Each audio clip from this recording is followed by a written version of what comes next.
Hello and welcome two steps coaching centre, a new way of education. जितने भी छात्र छात्राएं स्टेप्स कोचिंग सेंटर में पढ़ रहे हैं, अभी तक वो सब ऑफलाइन पढ़ रहे थे, लेकिन अब स्टेप्स कोचिंग सेंटर ने आप सभी लोगों के लिए एक नया तरीका ऑनलाइन क्लास का। इसमें क्या होगा कि आप घर पे बैठे हैं, लेटे हैं, ओढ़े हुए लेटे हैं, कैसे भी कुछ भी कर रहे हैं, एकदम रिलैक्स होकर घर पे ही बहुत अच्छे से आप पढ़ सकते हैं और एक नए तरीके से यहाँ पे क्लासेस हुआ करेंगी। यहाँ पे आपको ऑब्जेक्टिव की अलग से क्लास मिलेंगी, थ्योरेटिकल क्लास अलग मिलेंगी, टेस्ट होगा तो उस पर बिल्कुल एकदम क्लियर से सारी चीजें को बताया जाएगा। तो उम्मीद कर रहे हैं कि आपको सारी चीजें समझ में आ रही होंगी। और आज की हम क्लास में बात करेंगे फिजिक्स का, ट्वेल्थ का आईएससी का फिजिक्स। इसमें चैप्टर 1 से स्टार्ट करेंगे और बात करेंगे ऑब्जेक्टिव क्वेश्चन की, क्योंकि ऑब्जेक्टिव क्वेश्चन का वेटेज 50% होता है। अगर आप ऑब्जेक्टिव अच्छा कर पा रहे हैं तो आपके पास होने के चांसेस ज्यादा अच्छे रहेंगे। देखिए, पहला चैप्टर है इलेक्ट्रिक चार्ज एंड फील्ड, मतलब विद्युत आवेश तथा क्षेत्र। इसी के साथ हम पहला क्वेश्चन का शुरुआत कर रहे हैं। पहला क्वेश्चन है विद्युत फ्लक्स का एसआई मात्रक क्या होता है। विद्युत फ्लक्स की बात करेंगे।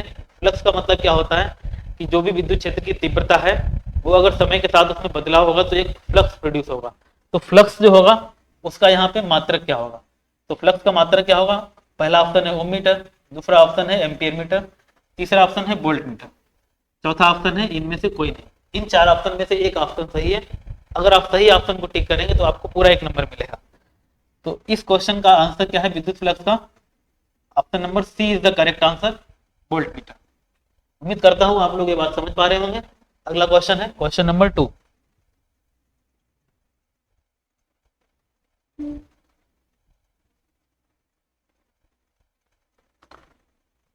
क्वेश्चन नंबर 2 में है आवेश की विमा क्या होती है। आवेश, इसको इंग्लिश में क्या बोलते हैं, चार्ज। चार्ज के बारे में सब लोगों ने पढ़ा होगा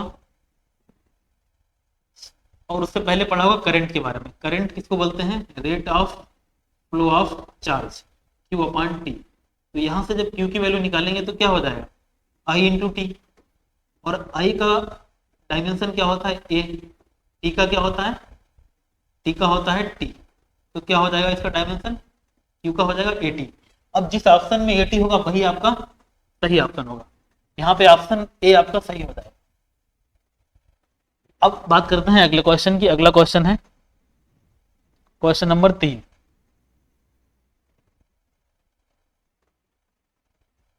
क्वेश्चन नंबर 3 में क्या है, मुक्त आवेश की परावैद्युत एप्सिलॉन का मान क्या होगा।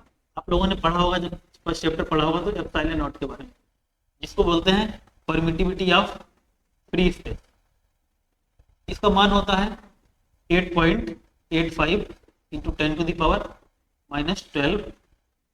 अब जिस ऑप्शन में ये मान दिखाई देगा वही ऑप्शन आपका करेक्ट ऑप्शन होगा। देखते हैं, पहले ऑप्शन में नहीं है, दूसरे ऑप्शन में नहीं है, तीसरे ऑप्शन में, तीसरे ऑप्शन आपका सही ऑप्शन होगा, क्योंकि यहाँ पे लिखा है 8.85 10 to the power -12 F M -1। इसका मतलब क्या है, एफ का मतलब होता है फैरेड, इसका यूनिट है, और ये क्या है, फैरेड पर मीटर होता है। तो मीटर का जब ऊपर जाएगा तो क्या हो जाएगा, -1 पावर हो जाएगा। अब अगला क्वेश्चन क्या है, अगला क्वेश्चन है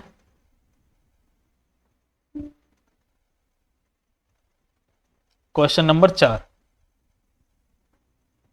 क्वेश्चन नंबर 4 है दो विद्युत क्षेत्र रेखाएं किस कोण पर काटती हैं। जो इलेक्ट्रिक फील्ड की जो लाइंस होती है, इलेक्ट्रिक फील्ड ऑफ लाइंस, ये हमेशा चार्ज है अगर प्लस तो ये ऐसे बाहर की तरफ होती है, और माइनस है तो अंदर की तरफ होती है। तो होता क्या है कि ये रेखाएं जो होती हैं ये कभी भी एक दूसरे को नहीं काटती। क्यों नहीं काटती, क्योंकि अगर ये रेखाएं ऐसे कट करेंगी तो कट करने पे क्या होगा, इसकी 2 डायरेक्शन होगी, तो 2 डायरेक्शन पॉसिबल नहीं होता। इसीलिए क्या होता है, जो विद्युत क्षेत्र की रेखाएं हैं वो किसी भी कोण पर नहीं काटती। ऑप्शन नंबर डी आपका सही होगा। अगला क्वेश्चन है, ऐसे ही अगर आपको सारे क्वेश्चन के आंसर पता होंगे तो आप अपने नंबर बहुत आसानी से बढ़ा सकते हैं। दो आवेशों के बीच की दूरी दुगनी कर दी जाए तो उनके बीच का बल कितना हो जाएगा, मतलब डिस्टेंस बिटवीन 2 चार्जेस। अगर हम चार्जेस के बीच के डिस्टेंस को डबल करते हैं, जैसे एक Q1 है, Q2 है, अगर ये r डिस्टेंस पर है तो इनके बीच का जो फोर्स होता है वो क्या होता है, K into Q1 Q2 upon R square. सबने पढ़ा होगा, इसको बोलते हैं कूलम्ब लॉ। तो यहाँ पर अगर इसके बीच की डिस्टेंस को हम डबल कर देंगे, 2r कर देंगे, जब 2r करेंगे तो नीचे भी 2r का स्क्वायर होगा, तो ये कितना हो जाएगा, 4r स्क्वायर हो जाएगा। 4r स्क्वायर का मतलब जो फोर्स पहले था उसका 1/4 हो जाएगा, मतलब 1/4। पहले से फोर्स कितना हो जाएगा, 1/4। तो जिस ऑप्शन में 1/4 होगा वही हमारा करेक्ट ऑप्शन होगा। यहाँ पे हमारा डी ऑप्शन राइट आंसर हो जाएगा। अगला क्वेश्चन आते हैं। अगला क्वेश्चन में क्या है, अगला क्वेश्चन है कि जब आवेशी चालक की सतह के बीच, मतलब एक आवेशी चालक है, यहाँ पे लिखा हुआ है electric field at the point of surface of charge conductor, मतलब कोई चार्ज कंडक्टर है, कोई ऐसा कंडक्टर है जिसपे क्या है, जिसपे चार्ज फैला हुआ है। और कभी भी किसी कंडक्टर के ऊपर अगर चार्ज होता है तो वो उसकी सरफेस पे इकट्ठा हो जाता है, और जो उस पे चार्ज होगा उसकी वजह से इलेक्ट्रिक फील्ड प्रोड्यूस होगा। तो उस इलेक्ट्रिक फील्ड का डायरेक्शन क्या होगा, या उसका वैल्यू कितना होगा, क्या उसका वैल्यू शून्य होगा, सतह के लंबवत होगा, या सतह के स्पर्शीय होगा, या सतह पर 45 के कोण पर होगा। इन चार ऑप्शन में से कौन सा ऑप्शन ठीक है। तो हम लोगों ने पढ़ा है कि कोई भी अगर कंडक्टर होगा तो कंडक्टर के एकदम परपेंडिकुलर बाहर की तरफ किसका डायरेक्शन होता है, ई का डायरेक्शन होता है। इसका मतलब क्या होगा, सतह के लंबवत, या हम ये कहते हैं परपेंडिकुलर टू द सरफेस। तो option B is right answer.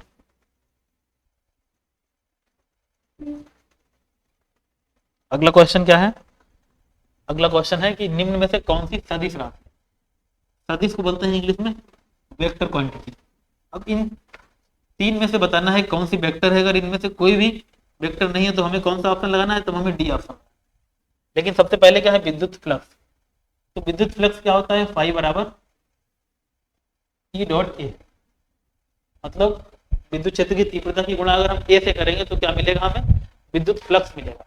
लेकिन ई क्या है, ई भी वेक्टर क्वांटिटी है और ए भी वेक्टर क्वांटिटी है। जब दो वेक्टर क्वांटिटी की गुणा हम करते हैं, मतलब डॉट प्रोडक्ट करते हैं, तो हमें कौन सी क्वांटिटी मिलती है, स्केलर क्वांटिटी। तो ये तो कंफर्म हो गया कि पहला तो स्केलर है, विद्युत विभव भी स्केलर होता है, तो बचा कौन सा, विद्युत तीव्रता। और विद्युत तीव्रता क्या होती है, बराबर क्यू ई। तो ई कैसा होता है, ई की डायरेक्शन होती है। ये एक वेक्टर क्वांटिटी है जिसमें डायरेक्शन और मैग्नीट्यूड दोनों होते हैं। कोई भी ऐसी quantity which has direction and magnitude both called vector quantity. So here is option C is right. Next question. Next question is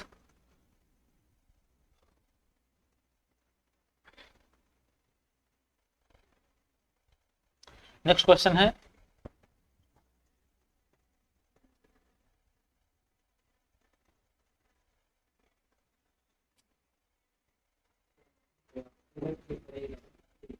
अच्छा, विद्युत क्षेत्र की तीव्रता का मात्रक क्या होगा। अगला क्वेश्चन है विद्युत क्षेत्र की तीव्रता का मात्रक बताना है। तो अभी हम बताएं विद्युत क्षेत्र क्या होता है। विद्युत क्षेत्र की तीव्रता F बराबर क्यू, F बराबर नहीं ये नहीं, ये क्यू वाला अलग होता है। F बराबर क्यू ई, ई बराबर क्या हो जाएगा, ई बराबर हो जाएगा F अपान क्यू। तो यहाँ से ई का मान कितना आया, ई का मान आया F अपान क्यू। एफ का मात्रक हमें पता है, एफ का यूनिट होता है न्यूटन, क्यू का होता है कूलम। तो एन अपान कूलम कौन सा हो जाएगा, B option. B option is right answer. अगला क्वेश्चन देखते हैं। अगला क्वेश्चन है जब कोई वस्तु पर आवेश की न्यूनतम मात्रा कम नहीं हो तो उसका मान क्या होगा। मतलब कोई भी ऐसी वस्तु जिस पर सबसे न्यूनतम आवेश क्या होगा। तो इस क्वेश्चन का आंसर देखिए, ऑप्शन नंबर 1 में लिखा है इतना, बी में इतना लिखा है, सी में इतना और डी में लिखा है 1 कूलम। तो सबसे न्यूनतम आवेश मतलब मिनिमम आवेश किसी भी वस्तु पर कितना हो सकता है ये बताना है, क्योंकि हम लोगों ने पढ़ा है इलेक्ट्रॉन, प्रोटॉन और न्यूट्रॉन के बारे में। तो सबसे कम जो आवेश का होता है वो किसका होता है, इलेक्ट्रॉन का। और क्योंकि इलेक्ट्रॉन की वजह से ही आवेश का स्थानांतरण होता है, तो इससे कम आवेश किसी भी वस्तु पर नहीं हो सकता। क्योंकि अगर किसी भी वस्तु पर 1 इलेक्ट्रॉन जाएगा तो उस पर इतना आवेश होगा, 2 जाएगा तो इससे ज्यादा होगा, इससे कम नहीं हो सकता। इसलिए ऑप्शन नंबर ए, एक ऑप्शन आपका बिल्कुल ठीक होगा। अगला question, question number 10। Question number 10 में है कि आवेश से अनंत दूरी पर आवेश के कारण विद्युत क्षेत्र की तीव्रता क्या होती है। किसी आवेश, कोई आवेश जो बहुत अनंत दूरी पर रखा हुआ है, उसके कारण हम विद्युत क्षेत्र की तीव्रता कितनी बताएंगे, तो उसके कारण विद्युत क्षेत्र की तीव्रता, अगर कोई आवेश अनंत पर है तो ई बराबर क्या हो जाएगा, 0। ठीक है, इसका option B is right answer.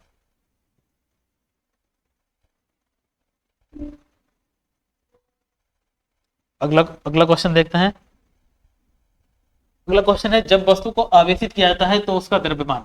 अब किसी भी वस्तु को आवेशित करेंगे तो दो बातें हो सकती हैं, या तो उस पर आवेश आएगा या फिर उस वस्तु से आवेश जाएगा। तो जब कोई चीज कहीं पे आएगी तो उसका द्रव्यमान बढ़ना चाहिए, और कोई चीज कहीं से बाहर जाएगी तो उसका द्रव्यमान कम होना चाहिए। तो यहाँ पे दोनों ही कंडीशन हो सकती है, मतलब वस्तु का द्रव्यमान बढ़ भी सकता है और घट भी सकता है, इसीलिए option number D is right answer. अगला क्वेश्चन देखते हैं।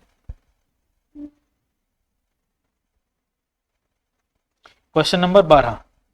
क्वेश्चन नंबर 12 कराएं उससे पहले आपको बता दें कि इसी तरह से आपको लगातार क्लासेस मिलती रहेंगी जिसमें आपको ऑब्जेक्टिव क्वेश्चन हर एक विषय के कराए जाए, और इन ऑब्जेक्टिव को अगर आप तैयारी करेंगे तो आपको एग्जाम में बहुत ज्यादा तैयारी एक साथ नहीं करनी होगी, और धीरे धीरे आपकी तैयारी बहुत अच्छी हो जाएगी।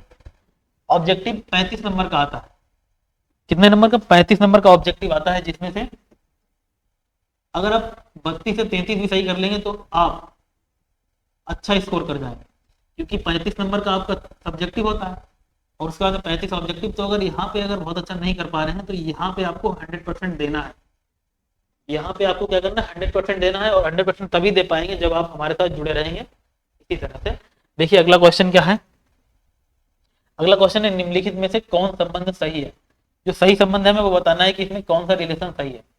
तो एफ क्यू और ई में रिलेशन है, तो हम आपको पढ़ाए हैं कि एफ बराबर क्या होता है, क्यू ई। एफ बराबर क्यू ई, जहां पे भी होगा वही ऑप्शन सही होगा। तो कहीं पे भी नहीं दिख रहा है, लेकिन अगर हम इसको इस तरह से देखें कि यहाँ से अगर ई बराबर निकालने तो कितना आ जाएगा, एफ अपान क्यू। अब देखिए ई बराबर एफ अपान क्यू कौन से ऑप्शन है, ऑप्शन नंबर ए, इसलिए इस क्वेश्चन का ऑप्शन ए एकदम करेक्ट ऑप्शन हो जाएगा। अगला क्वेश्चन, क्वेश्चन नंबर 13। स्थिर वैद्युत क्षेत्र क्या होता है। स्टैटिक इलेक्ट्रिक फील्ड के बारे में बताना है। तो क्या ये संरक्षी होता है या असंरक्षी होता है, या कहीं पे संरक्षी कहीं पे असंरक्षी होता है, या इनमें से कोई नहीं।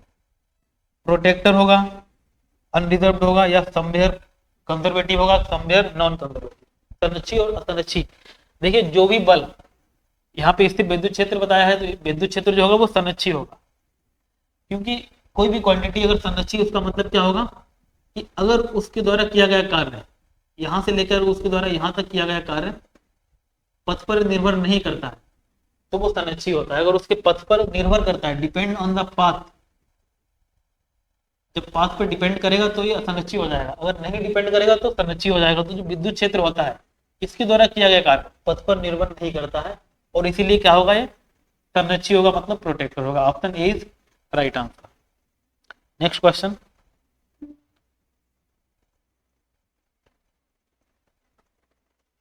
Question number 14। डीवाई किसका मात्रक है। आवेश का मात्रक क्या होता है, कूलम। विभव का मात्रक क्या होता है, वोल्ट। डी में क्या है, कोई नहीं, लेकिन यहाँ पे एक और ऑप्शन है, विद्युत द्विध्रुव आघूर्ण।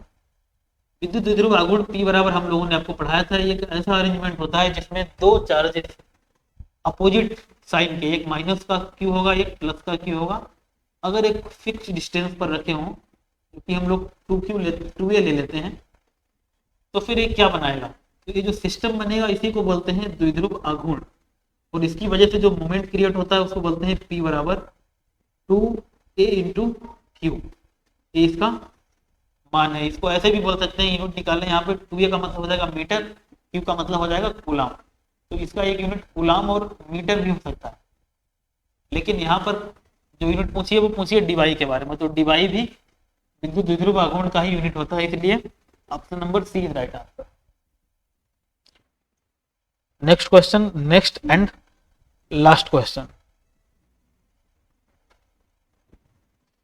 जब किसी पिंड पर आवेश का मान Q बराबर NE है, तो यहाँ पे E का मान तो सबको पता है कि इतना चार्ज होता है, लेकिन N का मान क्या होगा।